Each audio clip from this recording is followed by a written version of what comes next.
Great is your faithfulness, faithfulness.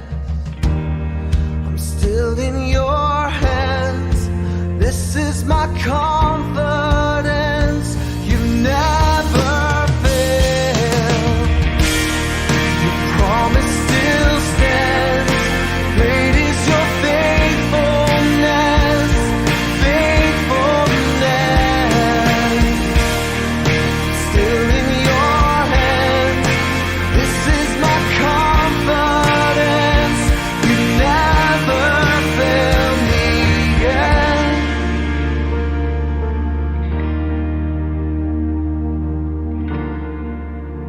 And you've never failed me yet. And I never will forget. You've never failed me yet. And I never will forget.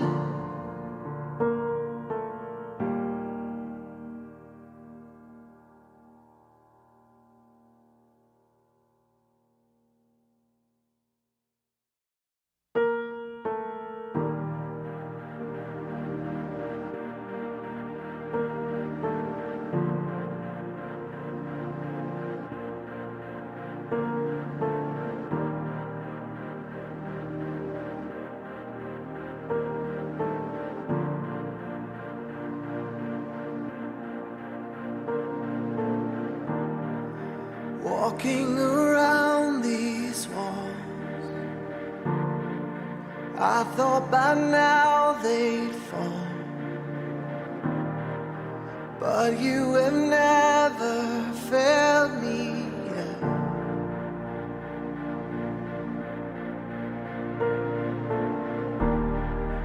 Waiting for change to come, knowing the battle's won, for you have never failed me yet.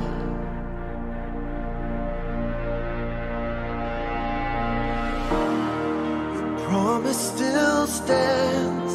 Great is your faithfulness, faithfulness. I'm still in your hands.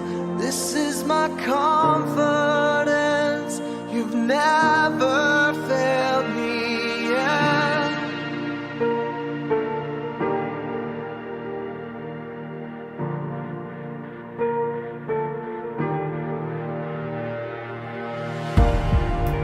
I know the night won't last. Your word will come to pass. My heart will sing your praise again.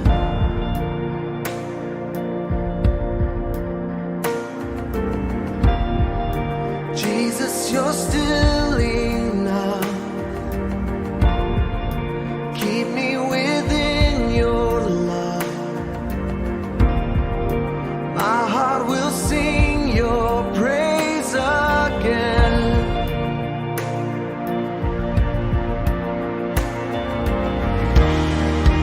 Promise still stands. Great is your faithfulness, faithfulness. I'm still in your hands. This is my confidence. You never fail. Your promise still stands. Great is your faithfulness, faithfulness. I'm still in your hands. This is my confidence. You never fail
faithfulness, faithfulness. I'm still in your hands. This is my confidence. You never fail. Your promise still stands. Great is your faithfulness, faithfulness. Still in your hands. This is my confidence. You never fail me yet.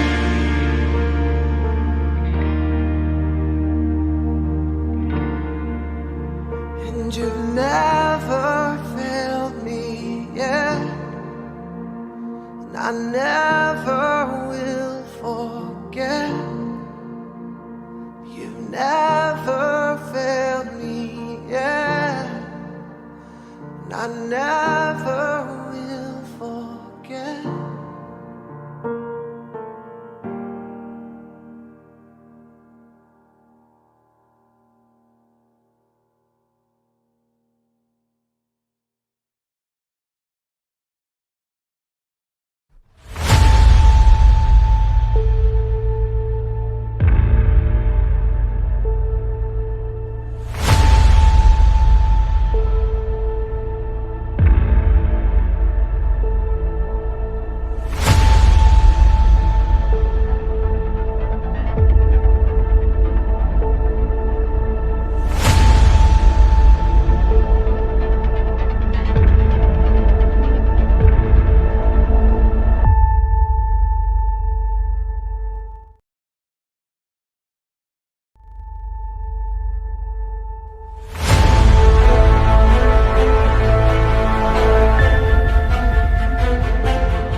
Because this coming year, 2021, will be the year of opportunities.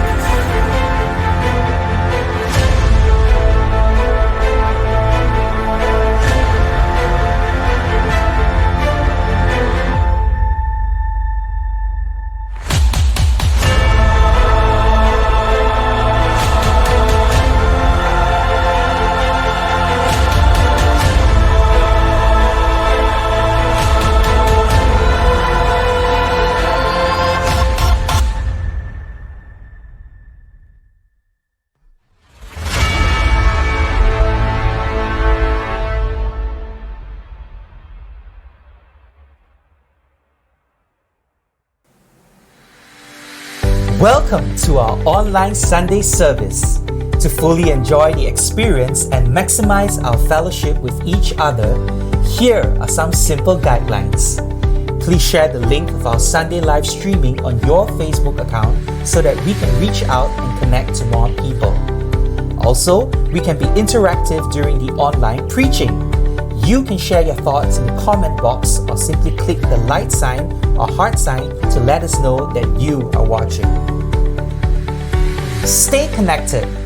We are encouraging everyone to join our regular online live group fellowships facilitated by our live group leaders.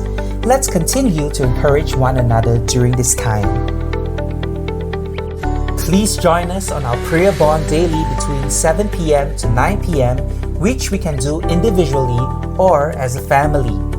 We will start by declaring Psalm 91 out loud, followed by a prayer specifically for our COVID-19 related prayer points. Donations for the COVID-19 relief are welcome. Thank you in advance for those who are willing to help. Every start of the month, we are having our 7-day prayer preparation during weekdays at 6:30 p.m. via Zoom. To join us, you may obtain the link from your live group leader or whoever invited you, or simply message us on Facebook. For those who cannot join via Zoom, you may watch the live streaming through our Facebook account. We hope to see you, as this is a very good way to start the month.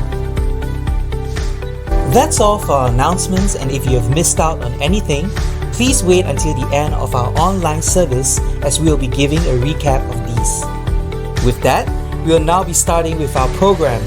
Let's welcome the presence of the Lord with an expectant heart and be ready to give our all-out worship.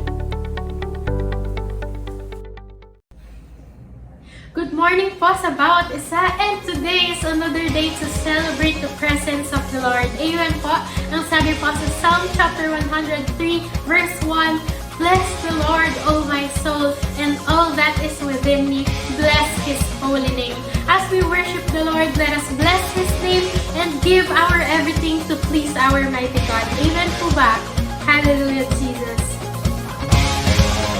Let it begin. Our freedom celebration, we'll dance and sing. There's a Holy Ghost party that never stops. Arise, in your praise my soul delights. Shine, my dance anthem is your love. Sing it out. Our God reigns. We lift our praise unto your name again. All around the world we'll sing. Sing it again.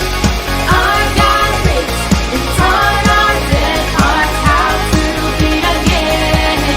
All around the world we'll sing.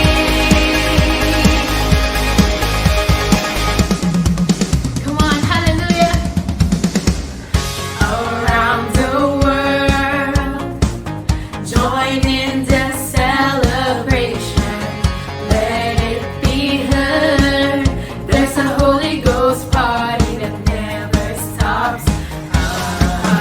Arise, in your praise my soul delights. Shine, my dance anthem is your love. Sing it again.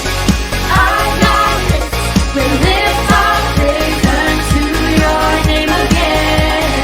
All around the world we'll sing. Sing it again. Our God reigns. We taught our dead hearts how to beat again. All around the world we'll sing.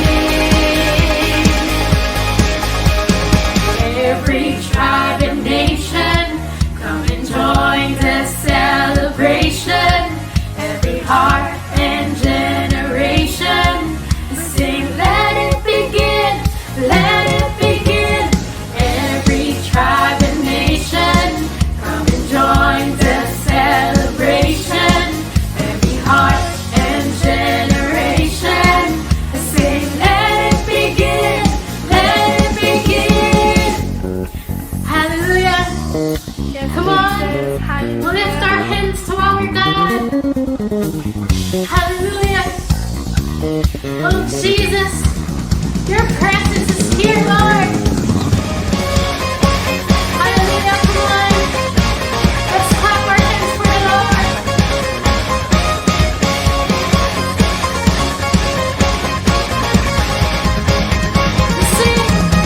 Sing it again. Our God reigns. We lift our praise unto your name again. All around the world we'll sing. Oh, sing it again. Sing it again. Our God reigns. He taught our dead hearts how to beat again. All around the world we'll sing.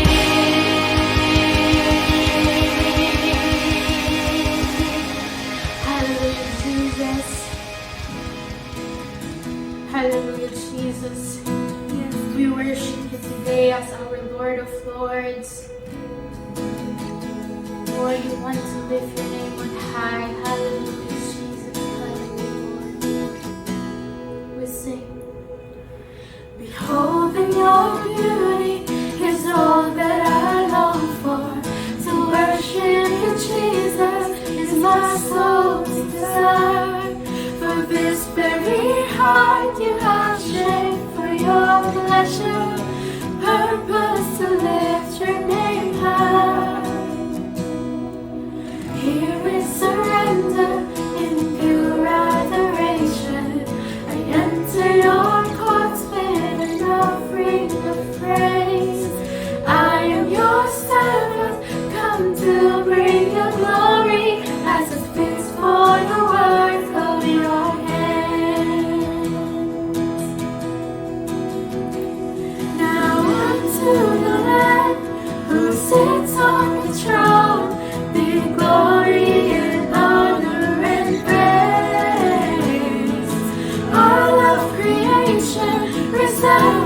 with a song. Worship and praise Him, the Lord of Lords. Spirit now living and dwelling within me. Keep my eyes fixed ever on Jesus' face.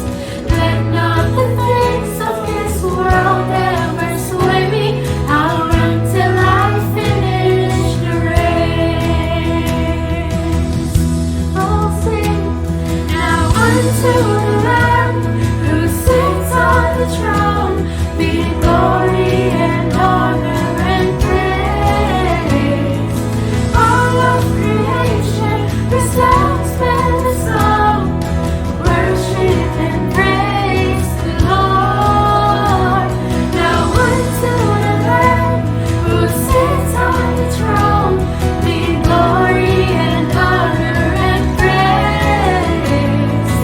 All of eternity echoes the song. Worship and praise Him, the Lord of Lords. Holy Lord, You are holy.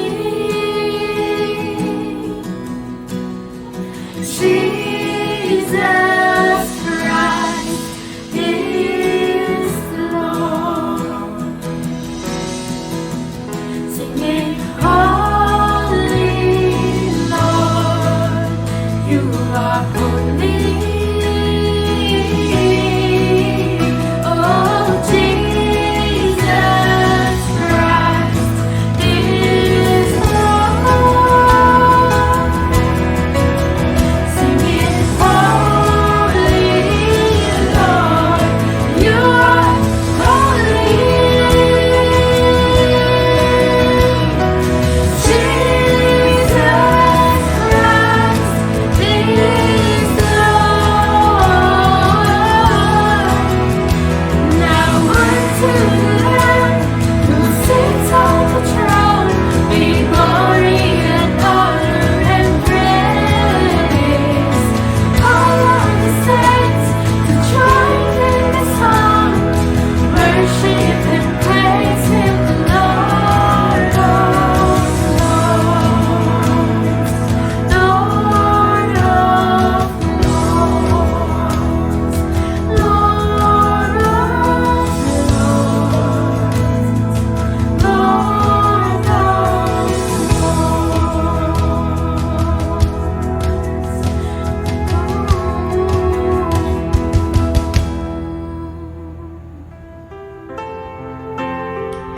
We continue to worship our God. Yes, Jesus. Thousand reasons, Lord God. Million reasons, Lord God, to bless Your name, Father God. We worship Your holy name, Father God. Receive this worship, Lord God. Hallelujah. Bless the Lord, oh my soul. Oh, my soul. Worship His holy name. Sing like never before. Oh, my soul. Worship Your holy name. The sun comes up, it's a new day dawning. It's time to sing Your song again.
buhay, Lord God.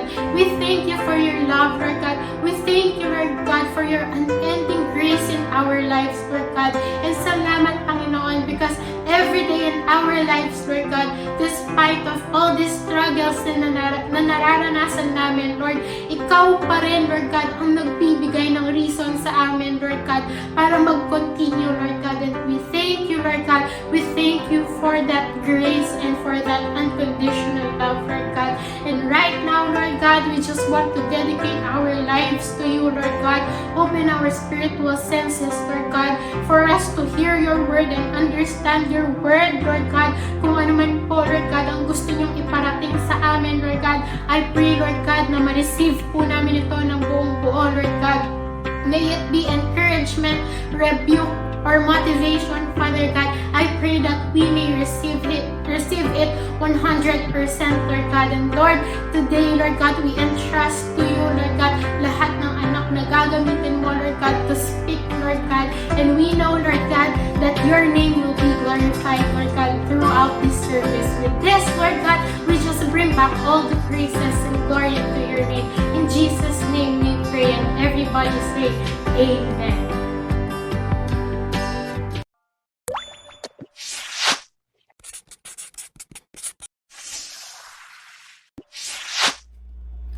Good morning, church! Now, I believe we have all been blessed pa lamang sa ating praise and worship, but my question for you is, handa ka pa bang mas mabless?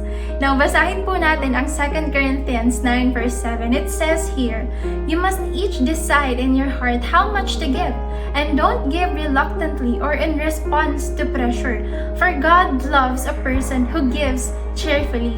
Now, this verse po talks about the key attitudes that we should have when it comes to giving. Number 1, we should give thoughtfully. Gusto po ng Panginoon na nagbibigay po tayo dahil importante po ito para sa atin at pinag-iisipan po talaga natin ito, which means this is very meaningful for us. Number 2, we should give voluntarily. Hindi po under compulsion, hindi po dahil na pressure po tayo. But God wants you to become a generous person when you give. And lastly, we should give cheerfully, give with joy, give with enthusiasm, at maniwala po tayo that every time that we give, marami at mas malaki po ang ibabalik ng Panginoon sa atin. Now, I know that giving is very challenging, but I want us all to remember po that giving cultivates generosity po sa buhay natin. And it strengthens our faith, and most importantly, it is a very important investment for eternity. Let me pray for you all po. Lord Father God, thank you po for this opportunity para lalo pa po kaming mabless, which is through giving, Panginoon. Lord, we are surrendering this aspect of our lives to you, ang aming finances, Panginoon. I pray, Lord God, na ngayon pa lamang, Lord, makultivate po sa buhay namin ang puso ng pagbibigay faithfully, Panginoon. Thank you, Lord God, kasi ngayon pa lamang, Lord God, I know that kumikilos ka na po sa buhay namin, and we will be reaping harvest, Panginoon, because sa mga isasow po namin sa aming pagbibigay. We love you and we honor you, Panginoon. In Jesus' name, Amen. Now, if you want to give, naka-flash po sa ating screen ang ating mga contact persons and kung papaano po tayo pwedeng makapagbigay, especially during this time of pandemic. God bless us all po as we give.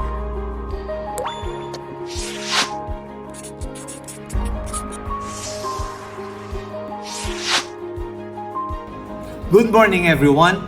Once again, it's Sunday. Isa na naman pong pagkakataon upang tayo magsama-sama sa ating pagsamba sa ating Panginoon, at sa pagkakataong ito, darako po tayo sa pagbubulay ng salita ng Diyos. At bago po natin gawin yan, hayaan po ninyong batiin natin ang bawat isa na naririto for the first time, second time, and third time. Welcome po sa gawain ng Panginoon at sa lahat po ng ating mga kapatiran. Salamat po sa Diyos at tayo'y muling nagkasama-sama sa umagang ito. Maging kayo'y nandito sa Pilipinas, sa ibang bansa o sa mga probinsya ng ating bansa. So welcome pong lahat kayo sa gawain po ng Panginoon. Isang praise report po, isa pong kagalakan sa ating mga puso as we celebrate our 10th year anniversary. We were able to serve 120 pastors. Nagbigay po tayo ng maagang pamasko sa 120 pastor sa iba't ibang lugar, regardless of denomination. Yung pong inaakala natin na mas kailangang tulungan, ito po ay ating pinili upang sa ganon sila'y ating mapaglingkuran. And we would like also to thank those who have given their best, given their love gifts, whether in kind or in cash. Marami pong tumulong ng mga kapatid. At let me tell you that I am so proud of you na nakita ko po na tayo po'y nagtulong-tulong, hindi lamang sa pagbibigay, kung hindi sa pagdating ng bawat isa. Marami din po tayong mga nag-volunteers, lalo-lalo na sa ating mga leaders. Maraming salamat po. At ang Diyos na po ang bahalang magpala sa inyo sa inyong paglilingkod, na nakita ko po ang kagalakan sa inyong mga puso. Purihin po ang Diyos. Tayo po'y manalangin sa ating pagbubulay ng salita ng Diyos. Panginoon, patuloy kang mangusap sa aming mga buhay, patuloy naming madama ang iyong presensya, at higit sa lahat, Panginoon, gumawa ka ng himala sa buhay ng bawat isang naririto. Katagpuin mo kaming lahat. At sa pamamagitan ng iyong mga salita, kami matuto, kami lumago, kami mabusog sa aming mga katawang spiritual. At alam ko na meron kang nakahandang mensahe para sa bawat isa sa amin sa umagang ito. Pagpalain mo ang araw na ito, pagpalain mo ang iyong mga anak, pagpalain mo sa aming mga buhay at puso ang iyong salita. Sa pangalan ni Jesus, Amen. Amen. Purihin po ang ating Panginoon. Sino na po sa inyo ang nakaranas ng talagang bagsak na bagsak ka sapagkat ginawa mo na ang lahat at para bagang wala ka nang magagawa at discouraged ka, pero ikaw ay lumapit sa Diyos, humingi ng tulong, humingi ng awa, nanalangin ka sa Kanya at sinabi mong, Panginoon, kailangan ko ng iyong tulong. And then suddenly, kumilos ang Diyos. Gumawa siya ng himala. Yung iyong mga pangangailangan mahigit pa ron ay ibinigay ng Diyos. Hindi ba napakasarap ng pakiramdam?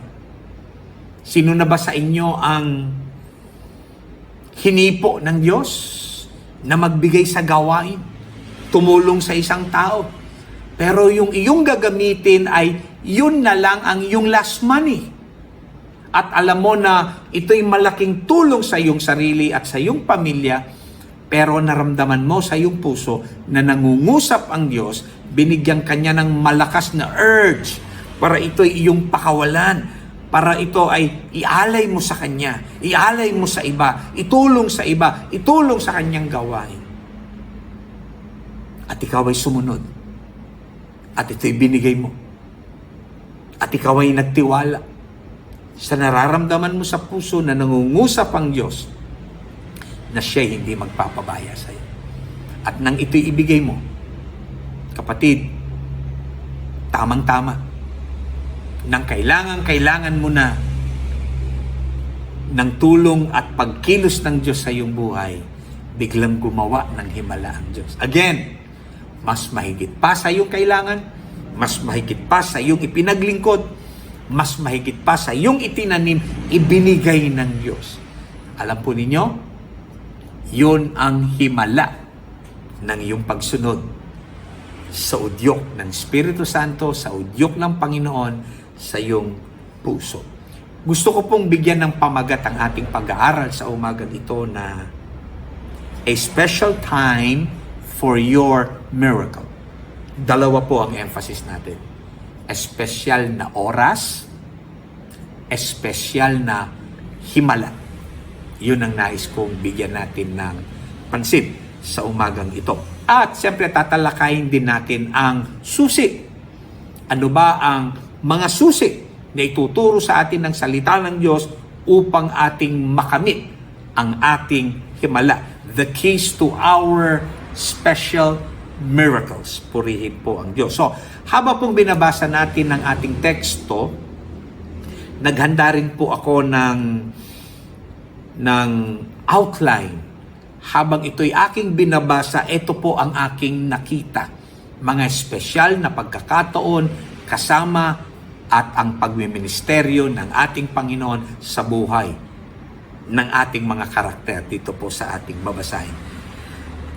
I will be reading from Luke chapter 5 verses 1 to 11. Habang binabasa ko ito, uunti-untiin natin at ating pong babanggitin kung ano yung binabanggit kong mga outline sa inyo. Okay, we'll be reading from verse 1, 2, and 3. Ganito po ang ating mababasa.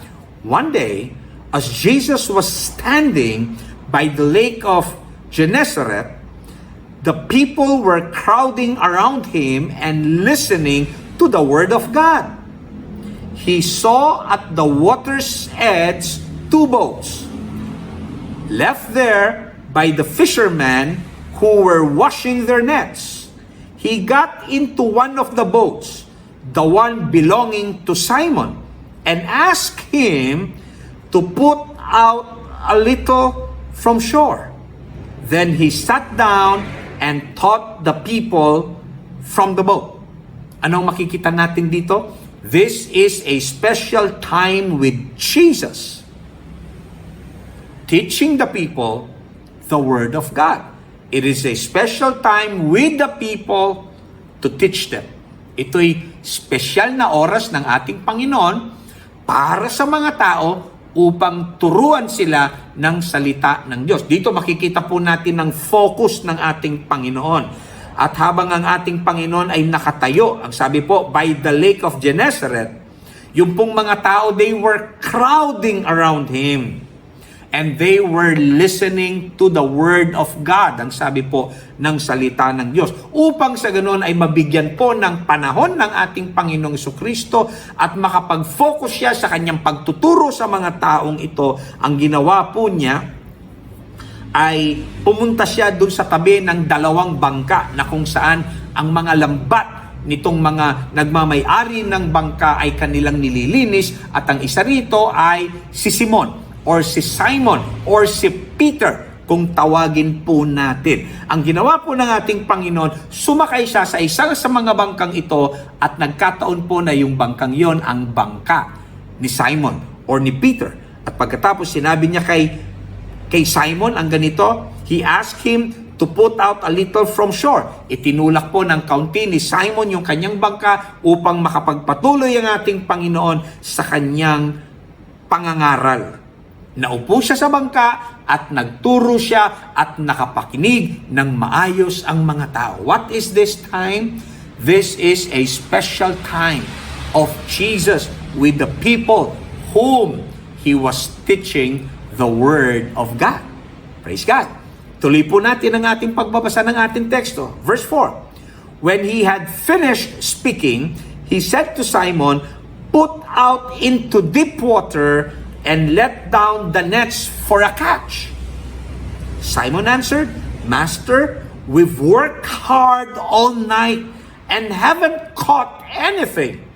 But because you say so, I will let down the nets." Yan. So makikita po natin dito ang ating Panginoon, pinakita po yung pinaka-transition, yung paglipat ng kanyang special na oras sa mga tao at ngayon naman ang kanyang special na oras para kay Simon. So I call this a special time with Simon with His command. Espesyal na oras ng Panginoon kay Simon na may kasamang utos, atas para kay Simon. So dito makikita po natin, nagsimula ang verse 4, ang sabi niya, when He had finished speaking. Ang ibig sabihin, tapos na siya sa mga tao, tapos na siyang magsalita, tapos na siyang magturo, pinagpala ang mga tao, at sa pagkakataong ito ay binalingan naman ng ating Panginoon si Simon. Siya naman ang bibigyan niya ng espesyal na oras at siya naman ang kanyang bibigyan ng isang special task. Hindi po galing kay Kuya ang task na ito. Ang task na ito ay galing sa ating Panginoon na siyang babago sa buong buhay ni Simon po na naging Pedro ang pangalan. So makikita po natin dito. So ang sabi po, when he had finished speaking, he said to Simon, binalingan niya si Simon at sinabi niya kay Simon, put out into deep water and let down the nets for a catch. Sige, humayo ka, pumunta ka dun sa malalim na bahagi at ikaw ay maglatag ng iyong lambat upang ikaw ay makahuli ng isda.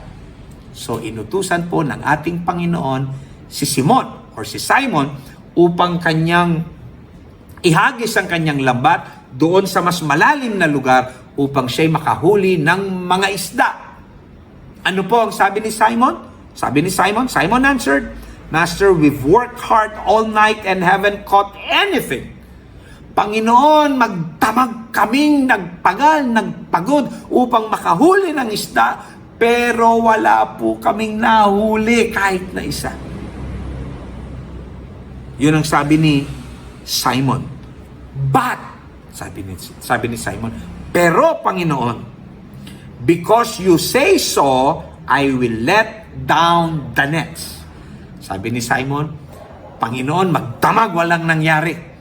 Pero como ikaw ang nagsabi, ihahagis ko ang aking mga lambat.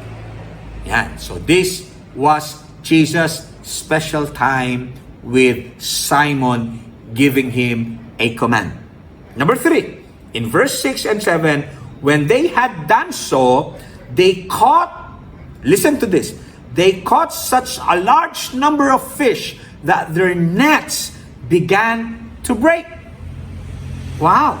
So they signaled their partners in the other boat to come and help them, and they came and filled both boats so full that they began to sink. Grabe po.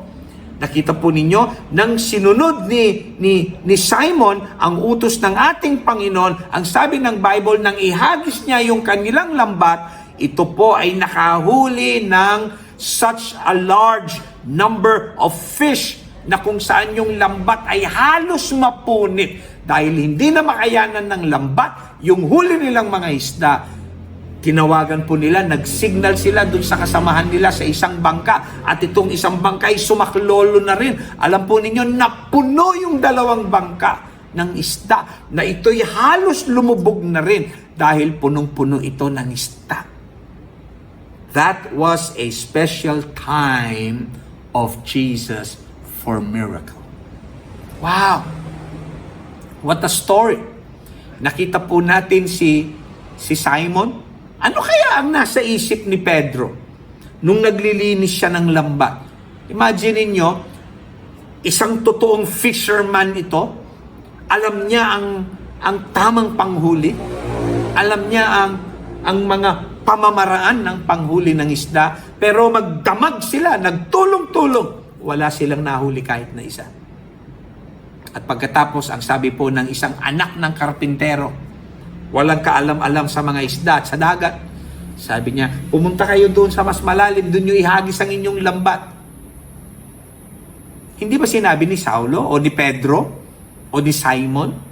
Sino kaya ang taong ito? Bakit ako inuutusan? Ako talagang mangingisda ako. Siya anak lang ng karpintero.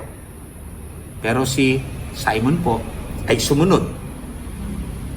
At ang sabi ng Biblia, yung kanyang frustration, yung kanyang kabiguan, yung kanyang kalungkutan, nung siya'y hindi makahuli ng isda na magdamag na nagtrabaho, ay biglang napalitan po ng himala mula sa ating Panginoon. Wow! Nagulat siya. Grabe! Imagine mo, isang fisherman, tinuruan ng anak ng kalpintero, at pagkatapos, for the first time in his life, he was able to catch so much fish that it almost break or his net. Halos masira yung kanyang net. Tinulungan pa siya ng isang bangka at napuno pareho po ang bangka. Grabe po. At dito po makikita natin kung anong naramdaman, kung anong naisip, at kung ano ang na-realize ni Simon. Ang sabi po ng verse 8, when Simon Peter saw this,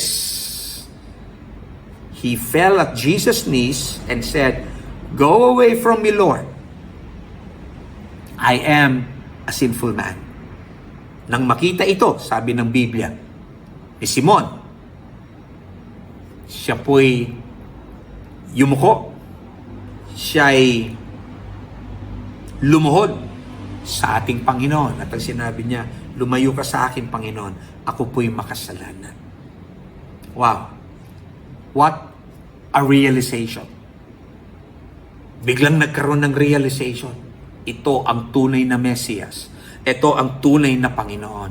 At ako'y isang makasalanan. This is a special time for realization. Pagkatapos niyang makita si Jesus, pagkatapos niyang nakita ang ginawa ni Jesus, ang special na panahon niya kay Jesus, nagkaroon din siya ng special na pagkakataon upang ma-realize kung sino at ano siya sa harapan ng Diyos na makapangyarihan sa lahat at kanyang tagapagligtas na si Jesus. Then number 5, ang sabi po ng verse 8, when Simon saw this, he fell at Jesus' knees and said, "Go away from me, Lord, I am a sinful man." For he and all his companions were astonished at the catch of fish they had taken. Verse 10, and so were James and John, the son of Zebedee, Simon's partners. Then Jesus said to Simon, "Don't be afraid. From now on, you will fish for people." Ano makikita po natin? Number 5, we see here a special time of amazement.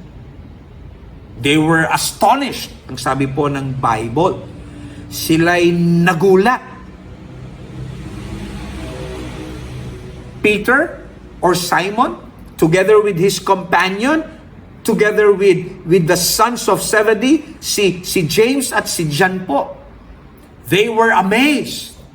Nagulat sila, nagulantang sila sa kapangyarihan na ginawa ng ating Panginoon. Nasyak sila, nanginig sila. Grabe ang ginawa po ng Panginoon. Wow. And number 6, makikita po natin sa verse 10. And so were James and John, the son of Zebedee, Simon's partners. Then Jesus said to Simon, "Don't be afraid. From now on, you will fish for people." Ano sabi ng 11? So they pulled their boats up on shore, left everything, and followed him. Followed who? Followed Jesus. This is a special time of calling, of commissioning. Pagkatapos silang nagulat, pagkatapos nilang makitang himala ng Panginoon, pagkatapos nilang ma-realize na ito nga ang Mesyas at itong Panginoon, tinawag na sila ng Diyos. Sabi ng Panginoon sa kanila, sabi ng Panginoong Jesucristo, mula ngayon, hindi na kayo mangingisda ng isda. Mangingisda na kayo ng mga tao. Anong sabi ng Bible? Kanilang itinabi yung kanilang mga bangka, iniwan nila lahat, at simula noon ay sumunod sila sa ating Panginoon. Purihin po ang Diyos. Nakita po natin ang espesyal na Panginoon, ang espesyal na oras niya para sa mga tao upang magturo, ang espesyal na oras niya para kay Simon upang kanyang atasan, upang subukin kung ito ay susunod sa kanya. At ipinakita niya dahil sumunod si Simon, nagpakita ang Panginoong Jesucristo ng isang espesyal na himala. At dahil doon, nagkaroon po ng espesyal na realization.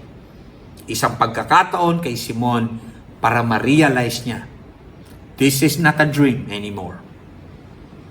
This is beyond normal.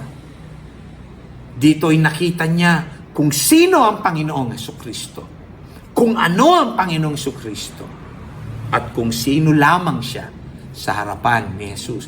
Kaya siya ay lumuhod. Sabi niya, "Panginoon, lumayo po kayo sa akin. Ako isang makasalanan." Pagkatapos po niyang ma-realize na siya isang makasalanan at ito ang tunay na Panginoon at kanyang tagapagligtas, mga kapatid, ang Panginoon ay nangusap at tinawag siya. Pero purihin ang Diyos. Makikita natin, hindi lamang siya, kung hindi sila ng kanyang mga kasamahan, iniwan ang lahat at sumunod sila sa ating Panginoon. What a special day. What a special time with Jesus. What a special miracle. And what a special calling that they were called not to fish anymore for fish, but for men. Ginawa silang mamamalakaya, mga mangingisda ng kaluluwa at ng tao. Purihin po natin ang ating Panginoon. So, let me continue with our study this morning by giving you some important ingredients for special miracles. Alam ko po na isa po sa highlight ng ating binasang ito kasama nung aking ibinigay na outline, nakafocus tayo doon sa himala. Yan. Paano mararanasan ng tao? Ano ang sangkap? Ano ang meron? Ano ang susi upang magkaroon tayo ng himala sa ating mga buhay? Kailangan makita po natin sa kwentong ito kung ano ang tunay na susi para magkaroon ng himala sa buhay ang isang tao. Number one, there has to be an encounter with Jesus Christ. Dito nakita po natin ang tunay na engkwentro ng ating Panginoon o ni Simon sa ating Panginoon. Bagamat nung una extra lamang si Simon. Bakit? Kasi nung nagtuturo ang ating Panginoon, may oras ang Panginoon para sa tao. Meron siyang oras para mangaral. At habang siya'y nangangaral, makikita mo si Simon doon na naglilinis lamang ng kanyang lambat. Hindi pa yun ang oras niya. Hindi pa yun ang panahon para ma-encounter niyang tunay si Jesus. The encounter during that time was between Jesus and the crowd. That was the special time of Jesus with the crowd. Pero sabi ng Bible, pagkatapos ni Jesus sa mga sumusunod sa Kanya, after He has spoken to these people, ang sabi, He talked to Simon. Eto naman yung engkwentro ng Panginoon kay Simon. Pagkatapos na sa mga tao, tumingin siya kay Simon, ang sabi niya, Simon, muli mong ihagis ang iyong lambat doon sa malalim na lugar na yon upang makahuli ka ng isda. Jesus was testing if Simon will believe Jesus and if Simon will obey Jesus. Pero anong makikita po natin dito? For him to have an encounter with the Lord,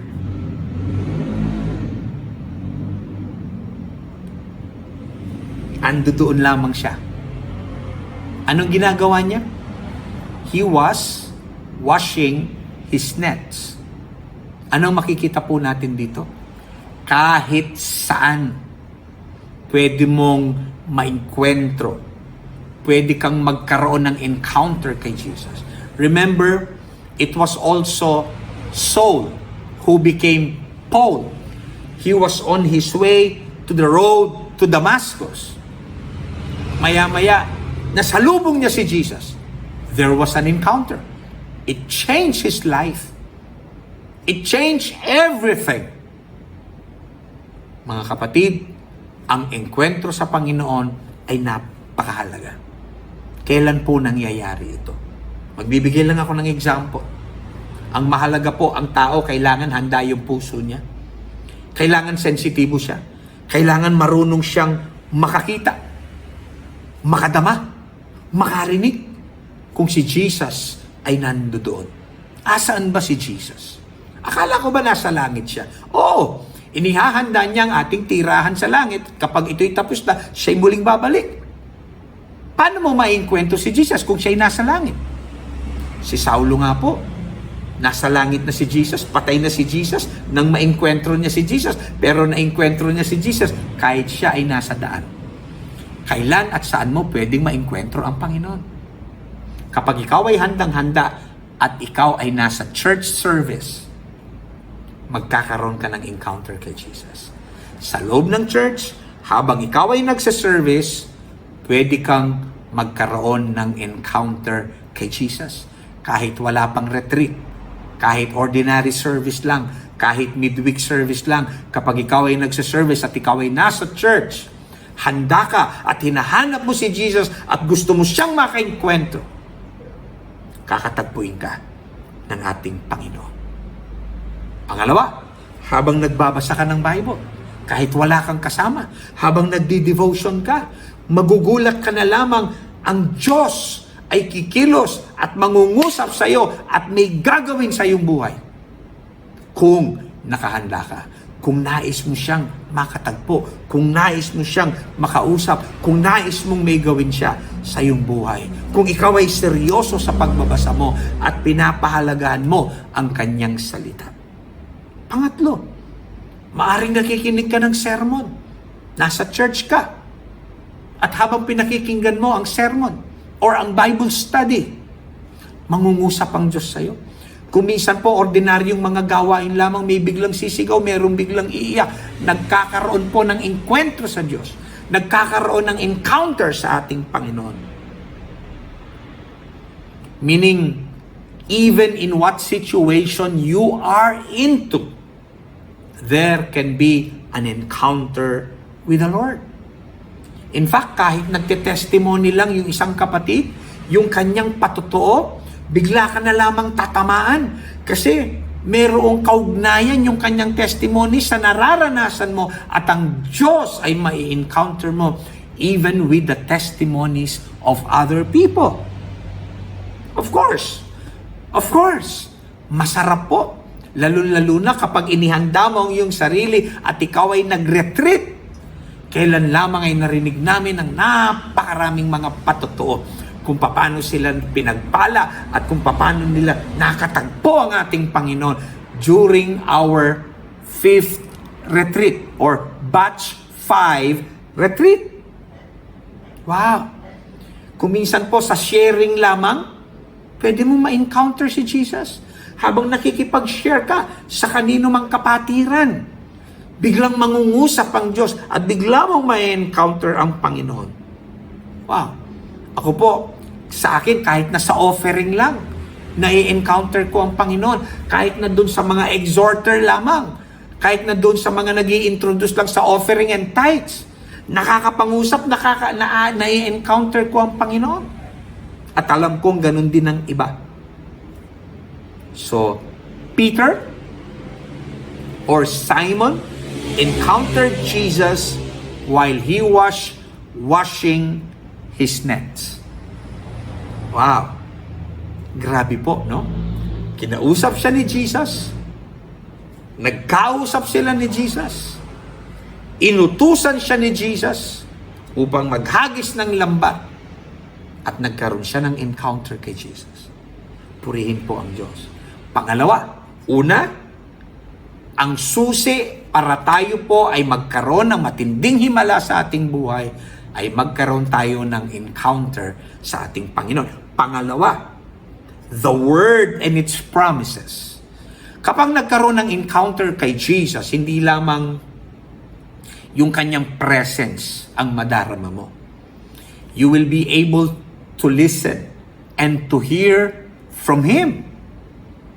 Maririnig mo, mangungusap ang Panginoon, ang kanyang salita at ang kanyang mga pangako ay mararamdaman mo at iyong maunawaan at doon magkakaroon ng matinding himala sa iyong buhay. So syempre kapag sinabi nating the Word of God, we're talking about number 1, the Bible. Through the Bible, nagkakaroon ng pagkaunawa, pagkaintindi, malalim na pagkilala sa Diyos at madalas ginagamit niya ang kanyang banal na salita upang ipaunawa sa atin kung ano ang kanyang magagandang plano para sa ating mga buhay, at kung tayo'y tatalima, tayo'y susunod, tayo'y makikinig, mga kapatid, maraming mga pangako dala-dala ang kanyang salita, at tayo po ay magkakaroon ng espesyal na himala. Maraming mga himala. So God uses the Bible to tell us His will and to give us His word. Pangalawa, siyempre kasama rin dito yung sermon. Kapag nakikinig tayo ng sermon, yung mga nagsisermon, ang ginagamit po nila ay salita ng Diyos, nangungusap ang Diyos. At kapag nagrema po, kapag ating naramdaman yung salita ng Diyos at bumuhos at pumasok sa ating mga buhay, humanda ka kapatid.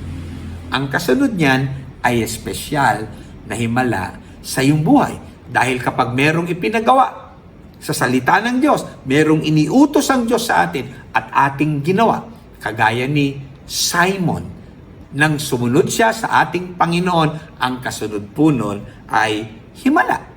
Siyempre, we do not only read the Bible, we do not only listen to the Word of God, we do not only listen to the sermon, when we listen to the teachings of the Word. And also, ako po, malaking tulong sa akin kapag ako'y naglalakbay sa aking sasakyan. I always tune in to 702 DZAS. At talaga pong pinagpapala ako. At pagkatapos nun, ay nagkakaroon ako ng enkwentro sa Diyos. Even while I'm driving. Kuminsan kahit nagmamaneho lang ako, meron akong pupuntahan, umiiyak ako kasi nagmi-minister si Lord sa akin. And definitely, ang parating kasunod nun ay himala sa aking buhay. Matinding himala sa aking buhay. Pangatlong susi po. Ito ang nakita po natin dito sa ating teksto. Absolute obedience. Gusto ko pong mag-dwell dito. Absolute obedience. Makikita po natin sa ating kwento na si Simon. Nung una pa man, ay makikita po natin ang kanyang pagiging masunurin. No? Nang kausap ng ating Panginoon at nagtuturo siya sa mga tao, umatras ang ating Panginoon, nakita niya ang bangka ni Simon, bagamat may ginagawa si Simon, ang sabi niya kay Simon, itulak mo nga itong bangka.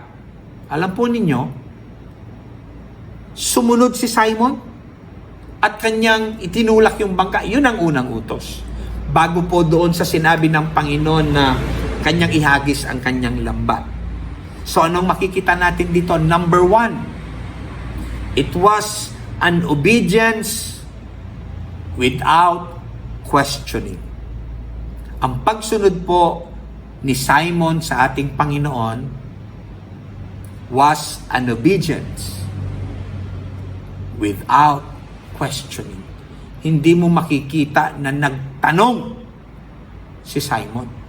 Hindi mo makikita rito. Hindi niya sinabing, bakit ako? Bakit hindi na lang ang iba? Ang daming mga tao na pwede mong utusan yan. Tandaan po ninyo, 2 ang utos ng Panginoon. Una, nung siya'y sumakay sa bangka, pinatulak niya kay Simon. Sa panahong yun po, naglilinis siya ng lambat Pero kahit pagod na pagod siya, magdamag siyang napagod sa pangingisda, at habang nililinis niya ang kanyang lambat, sabi ni Jesus, itulak mo yung bangka. Tinulak niya yung bangka. Walang katanong-tanong. Pangalawa, ang sabi ng Panginoon sa kanya, pagkatapos niyang kinausap ang mga tao, sabi niya, Simon, muli kang lumagak, muli kang maghagis ng iyong lambat doon sa gawing yon upang makahuli ka ng isda. Ano ang sabi ni Simon? Again, he did not question Jesus. Ang sabi niya, Lord, Master, Panginoon, magdamag kaming nagpakapagod para manghuli ng isda. Wala po kaming nahuli. Pero dahil sinabi mo, ano ang sabi niya? Because you said so, I will go. I will obey. I will do it. So it was an obedience without questioning. Number 2, it was also an obedience without doubt. Isang pagsunod na walang pagdududa. Actually, dito po sa verse 5 letter A, anong sabi? Simon answered, Master. Yan, dito pa lang po nang marinig niya si Jesus sa kanyang pangangaral marahil. Lubusan niyang sa pangangaral pa lang ni Jesus, nagsisimula na yung kanyang engkwentro. Sa pangangaral pa lamang ni Jesus, nangungusap na ang Diyos sa kanya. Kaya, nang utusan siyang muli ng ating Panginoon upang ihagis ang kanyang lambat, ang sabi niya, Master. Ano sabi niya? Master, magdamag po kaming ng isda, wala kaming nahuli. Pero dahil sinabi mo, para niyang sinabi, walang pagdududa. You are my Master, you are my Lord, you are my Savior, you are God. And because you say so, no doubt at all, I will obey. Isa pong pagsunod na walang kalakip na pagdududa. He knew that Jesus was his Master, and without a doubt, he obeyed Jesus. Number 3, it was an obedience without murmuring, without complaining. Alam po ninyo, maraming mga tao sumusunod sa mga utos ng mga magulang at ng kahit na sinong nasa authority. Pero habang sumusunod, bumubulong, nagko-complain, nagagalit, may sinasabi. Marami kaming kakilala na kunwari sumusunod. Pero sa likuran, habang sumusunod sila, pinararamdam nila, masama ang loob nila, masakit ang loob nila, hindi taos sa kanilang puso yung kanilang pagsunod, because while they were obeying, they were also complaining. They were murmuring. They were telling people lots of things about the person who commanded them. Ganun ka ba, kapatid? Ikaw ba'y pagkatapos mong narinig na nangusap ang Diyos, ikaw ba'y sumusunod na? O sumunod ka nga?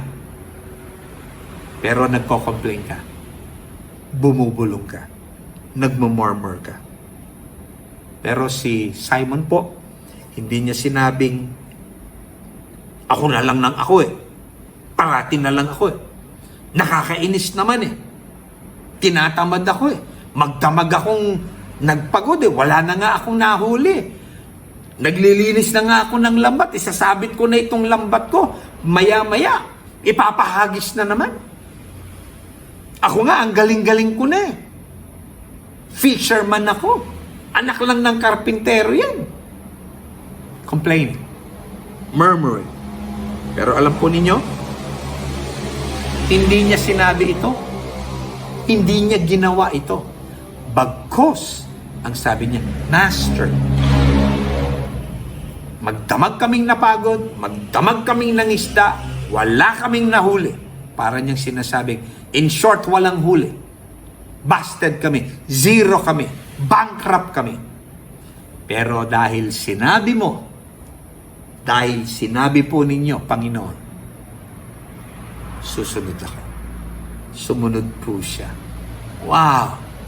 And of course, alam natin kung anong sinabi ng kwento. There is always reward. May reward po kapag may sumunod. May himala kapag may pagsunod. May mangyayaring maganda kapag tayo sumunod sa Panginoon. Of course, we are not exempted from trials, problems, situations in life. Pero kapag ikaw ay sumunod sa Diyos, tandaan mo, may oras para sa iyo. Kung may oras ng pagtatanim, ng pagbubungkal, may oras ng pag-ani. Actually, malinaw naman ang sinasabi ng Ecclesiastes chapter 3, verses 1, 2, 4, and 5. Anong sabi? There is a time for everything, a season for every activity under the heavens. A time to be born, a time to die, a time to plant, a time to uproot. A time to weep, a time to laugh.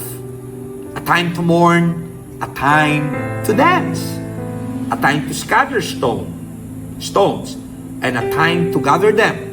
A time to embrace, and a time to refrain from embracing. Anong ibig sabihin? May oras sa lahat. May oras na kailangan ikaw ay makinig. May oras na kailangan ikaw ay umintindi. May oras upang ikaw ay mag-focus sa sinasabi ni Lord. Huwag ka mainip. Bagamat may mga problema, may mga pagsubok, may mga hadlang. Gamitin mo yung special na oras na yon para sa iyo at para sa Panginoon. At pagkatapos nun, magugulat ka na lamang. Merong special na oras ang Panginoon para sa iyong himala. Mga kapatid, naalala ko po nung unang ako'y magpastor. Pagkatapos po ng ilang buwan, hindi ko alam, wala ng pera yung church sa Guagua. Nung panahong yun, nangungupahan po kami. Sabi ko, bigla na lang lumapit sa akin yung treasurer. Sabi niya, Pastor, anong gagawin po natin? Wala ng pera. Hindi ko po alam ang gagawin ko. Alam niyo kung bakit? Hindi naman ako nag-aral sa Bible School patungkol sa pera, kung paano kikita ng pera. Ang pinag-aralan ko sa Bible School kung paano magpastor. Hindi ko naman alam na pati pera pala ilalapit sa akin. Alam po ninyo, that time, pagkatapos niyang lumapit sa akin at sinabi niyang, ano ang ating gagawin? Hindi ko po talaga alam ang aking gagawin. Pagtalikod ng treasurer, nung ako'y pumanik doon sa aking silid, humagulgul po ako sa Diyos. Umiyak ako sa Diyos. Sabi ko, akala ko ba tinawag po ninyo ako? Akala ko ba kapag tinawag niyo ako, ibibigay niyo lahat ng pangangailangan? Hindi niyo ako pababayaan. Umiyak ako sa Diyos. For the first time in my life, nagulat ako. Hindi ko alam na pati yun ay kasali. So, umiyak ako sa Diyos. Humingi ako ng tulong sa Panginoon. Actually, hindi ko maalala kung ito rin yung pagkakataon na habang ako'y nananalangin at umiiyak, ay naramdaman ko na ako'y iniangat doon sa aking pagkakaupo. And then I felt peace in my heart. Alam po ninyo, pagkatapos nun, nung sumunod na linggo, pagkatapos kong nanalangin at umiyak sa Panginoon at inilapit ang lahat sa Diyos, one Wednesday, after the Bible study, meron pong lumapit na kapatid sa akin. Kinamayan ako. Makapal yung kanyang palad at naiwan yung kapal sa palad niya sa kamay ko.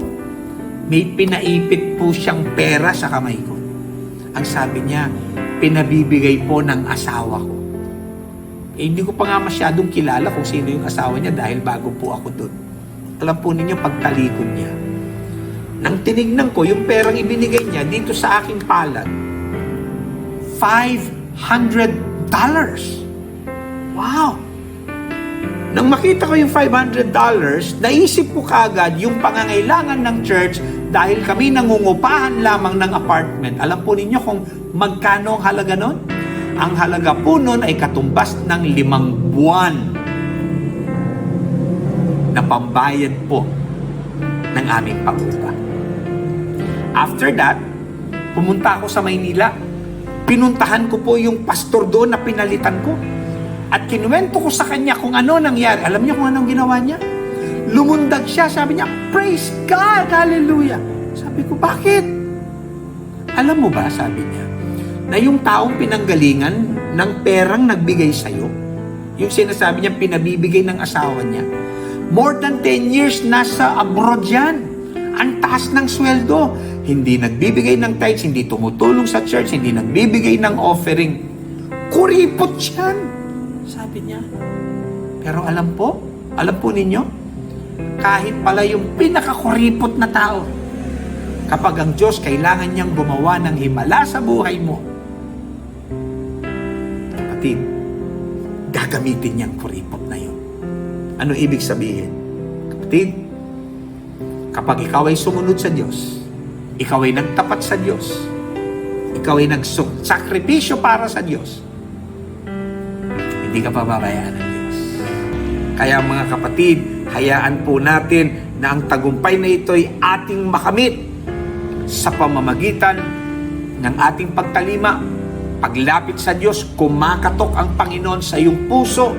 Kung siya'y papapasukin mo, siya'y papasok sa iyo, magbabago ang buhay mo, magkakaroon ka ng direksyon at magkakaroon ng katuparan ang mga panaginip ng Diyos sa iyong buhay. Kaya sa umaga pong ito, kung nararamdaman nyo na kailangan nyo ang Panginoon, una sa lahat, God has a special time for you. And this is the day that the Lord has made for you to open your heart and accept Jesus as your Lord and Savior and allow Him to give you and to offer you His wonderful plan for your future and the miracles that He has for you.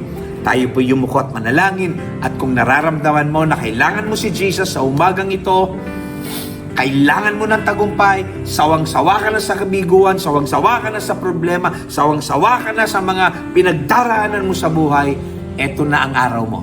Eto na ang panahon mo. Si Simon po, nang sumunod siya sa Panginoon, nagkaroon ng himala sa kanyang buhay. Kaya sa iyong paglapit sa Diyos, sabihin mo lamang ito na nanggagaling sa iyong puso, sabihin mo ang panalangin ito. Panginoong Diyos, marami pong salamat. At kayo po ay may espesyal na oras para sa akin. Ito ang aking araw. Kaya't ako po'y nagbubukas ng aking puso. Sa aking mga kasalanan, patawarin po ninyo ako. Pumasok po kayo sa aking buhay. Tinatanggap ko kayo bilang Panginoon at tagapagligtas ng aking buhay. Mula sa araw na ito, kayo na po ang aking Panginoon, kayo na po ang aking tagapagligtas. Sa inyo ako'y susunod. Sa pamamagitan ng inyong tulong at kapangyarihan, umaasa ako ng maraming himala sa aking buhay. Ito po ang aking panalangin sa pangalan ni Jesus. Amen. Purihin po ang Diyos. At kung kayo po'y sumunod sa panalangin, sabihin lamang po ninyo sa mga nag-anyaya sa inyo na nais nyong magpatuloy sa inyong bagong Christian journey, at kami po ay magiging katuwang at katulong ninyo. Aalalayan po namin kayo upang kayo makapagpatuloy sa ating Panginoon, at asahan po ninyo, may ginawa na at may gagawin pa ang Diyos sa inyong mga buhay. At sa pagkakataong ito, kung handa na rin po tayo, ating pong kunin ang ating tinapay at ang katas-ubas, any kind of bread, any kind of juice, or kahit tubig po. Ang mahalaga po ay gugunitain natin, aalalahanin po natin ang ginawa ng ating Panginoong Jesucristo dun sa krus ng Kalbaryo, nang ihandog niya ang kanyang buhay upang tubusin ang ating kasalanan at upang bigyan tayo ng buhay na walang hanggan at magkaroon tayo ng relasyon sa Kanya. Siya ang ating Ama at tayo ay Kanyang mga anak. Sige po, hawakan po natin ang tinapay. Ang sabi po ng salita ng Diyos, "For I have received from the Lord what I also passed on to you. The Lord Jesus, on the night He was betrayed, He took bread, and when He had given thanks, He broke it, and said, 'This is my body, which is for you. Do this in remembrance of me.'" Tayo po'y manalangin. Panginoon, ang tinapay na ito'y simbolo ng iyong katawan. Ang katawang nagpasan sa krus, ang katawang sinugatan, ang katawang binugbog, ang katawang nahirapan, ang katawang ibinayubay sa krus para sa aming kasalanan, para kami tubusin, para kami maging anak ng Diyos, para kami mapatawad. Salamat po, ginugunita po namin ang iyong pagmamahal para sa amin. Tatanggapin namin ito na may pasasalamat sa aming mga puso sa iyong kabutihan, sa iyong pagmamahal, at para sa iyong sakripisyo sa aming lahat. Sa pangalan ni Jesus, Amen. Tayo pong lahat, tanggapin natin ang tinapay.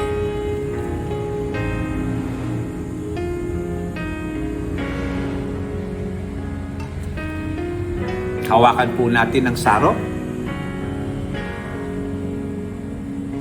In the same way, after supper, he took the cup, saying, "This cup is the new covenant in my blood. Whenever you drink it, in remembrance of me. For whenever you eat the bread and drink this cup, you proclaim the Lord's death until He comes." Tayo po'y manalangin. Panginoon, tatanggapin namin ang katas-upas bilang simbolo ng iyong dugo. Ang dugo ng kordero ng Diyos na nag-aalis ng kasalanan ng sanglibutan, na siyang tumulo sa krus ng Kalbaryo para matubos ang aming mga kasalanan, para mahugasan ang aming mga kasalanan. Gawin po ninyo kaming karapat-dapat sa pagtanggap nito. Bahagi na rin ng aming paggunita ng iyong ginawa sa krus ng Kalbaryo para sa aming mga kasalanan, para sa aming kaligtasan, sa katubusan ng aming kasalanan. Salamat po sa iyong kapurihan, sa iyong kapasalamatan, sa pangalan ni Jesus. Amen. Tayo pong lahat, tanggapin natin ang katas-ubas ngayon po. Praise God. Praise God. Pasalamatan po natin ang Diyos sa kanyang kabutihan. Salamat po sa aming paggunita ay minsan pa pinaalala mo sa amin ang iyong pagmamahal, ang iyong pagkalinga, ang iyong katapatan sa iyong mga anak. At dahil dito, Panginoon, mas lalo po kaming magpupursige, mas lalo kaming magtatapat, mas lalo kaming maglilingkod, lalo kaming magpapatuloy, Panginoon, sa lakarin bilang Kristiyano. At nawa, patuloy kaming magbigay ng luwalhati sa iyong pangalan. Salamat po sa pribileyo ng pagiging anak ng Diyos. At sa aming paglapit sa iyo, Ama, sinuman po sa inyo ang may pangangailangan sa Diyos, taas po ninyo ang inyong mga kamay. Panginoon, patuloy mong katagpuin ang iyong mga anak sa oras na ito. Sa lahat ng mga nangangailangan ng iyong kagalingan, in Jesus' name, I declare healing right now. Healing in the name of Jesus. Gumawa ka ng himala sa kanilang mga karamdaman, maramdaman nila ang iyong hipo na nagpapagaling. Sa mga pangangailangan, be it financial, material po, emotionally, or even mentally, any kind of need, Father, I pray that you will open the windows of heaven and pour out your blessings upon your people. Alam ko na meron kang maraming nakahanda at patuloy mo kaming paalalahanan na sa aming pakikinig sa iyo, pagiging sensitibo at pagsunod sa iyong kalooban, Panginoon, sunod-sunod na himala ang iyong ibibigay sa amin. And I pray that you will continue to protect us. Protect us from the evil one. Protect us from people with wrong intentions. Protect us, Father God, from COVID-19. And we even thank you, Lord, once again for allowing us to celebrate the 10th year anniversary of our church. You have been faithful to us, Lord. Faithful to your people. Salamat po sa pribileyo rin ng paglilingkod sa mga pastor. Patuloy mong pagpalain at palakasin ang buhay at pananampalataya ng marami pong mga pastor na gagamitin mo sa paglilingkod sa iyo. Thank you, Jesus. Bless us all. Bless your word in the hearts of your people. Bless your people. Bless your children. Bless our church. This is our prayer in Jesus' name. And all God's people say, Amen. Amen. Purihin po ang Diyos.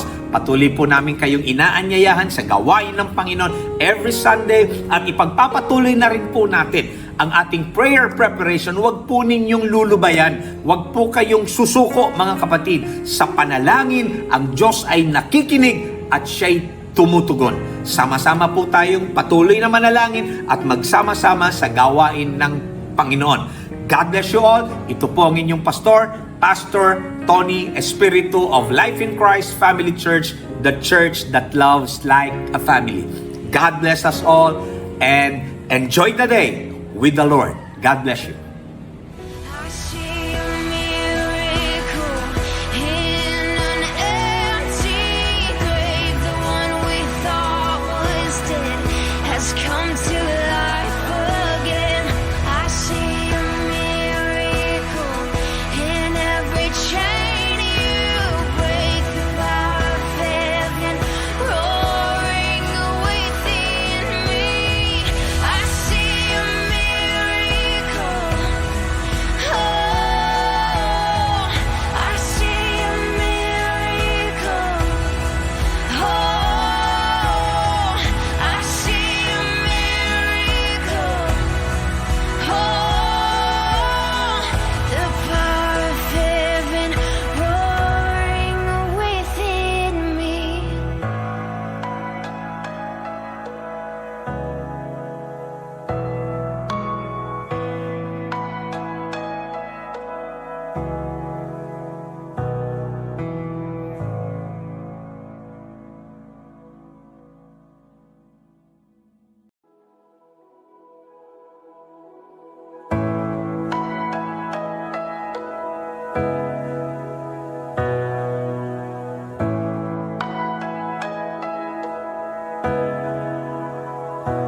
He has walked upon the open waters.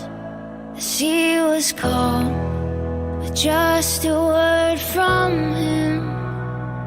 He has fought the raging war of sorrow. When he speaks, a whisper shouts within. I see a miracle in an empty grave. The one we thought was dead has come to life again. I see a miracle in every chain you break. The power of heaven roaring within me.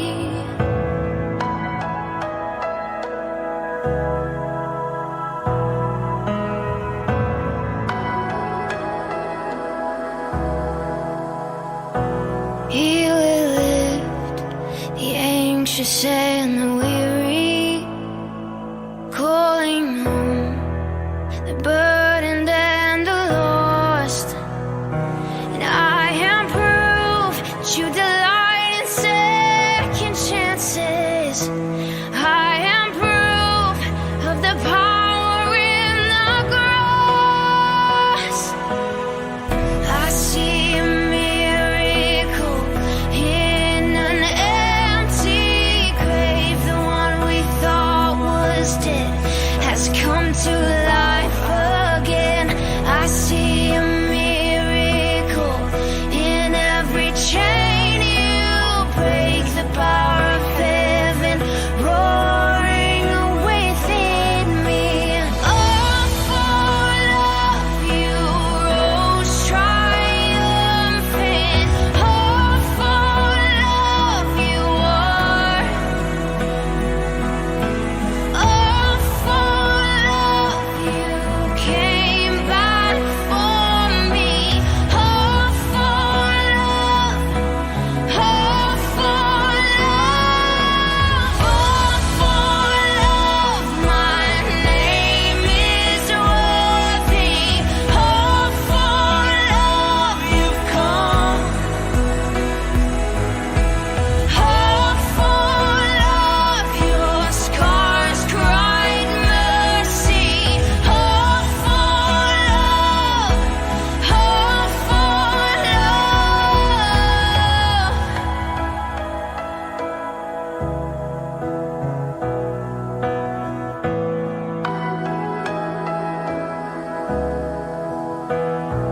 Jesus Christ, passion is his name. He traded all his glory for our shame. And like heroes